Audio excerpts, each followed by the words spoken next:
supervisor, team leader, manager, director, head of department, vice president, CEO. These are some examples of common job titles for people in leadership roles at various levels within the organization. You'll likely recognize some of these from your own organization or your previous experience. Your own job title might be included in this list or might be a variation of one of these examples. At the same time, you'll likely report to someone else in a different leadership position. In most organizations, the concept of leadership is a common one, but the concept isn't restricted to business situations. Sports teams usually have a team captain. Orchestras are often led by a conductor at each performance.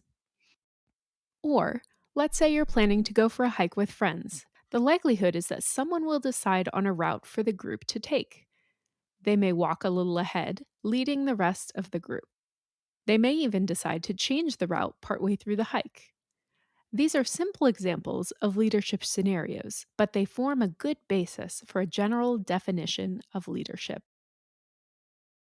Leadership comprises a complex set of abilities, tasks, and personal characteristics. At its core, however, leadership can be defined as the ability to direct the energy and efforts of others toward individual or shared goals. This is equally true whether you work for a major corporation, a small business, or a group within a larger business. It's just as true regardless of where your job ranks in the organization's hierarchy. And it's true whether you work in an international conglomerate, a startup, a school, a hospital, or a government agency, or if you volunteer for a charity or a community group. Simply put, leaders set direction. They also help other people, guiding them in the direction that they have set. Leadership isn't necessarily about having formal power or authority over others. Most leadership opportunities are much less formal, even in the workplace.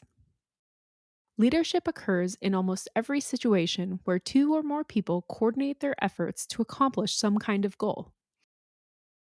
As we've just seen, the goals here can range from the everyday, such as shopping for groceries, preparing a meal, or taking a hike, to major and lasting accomplishments, such as building the pyramids of Egypt, launching a successful business, or finding the cure for a life threatening disease. The other thing that differs, of course, is the how. How exactly does a person or a group influence others to pursue the goals they've identified? There are many different approaches, and these have changed over time as our society has changed. Keep in mind also that leadership is a process. There isn't one best way to lead. Our society and the leadership process are continually evolving.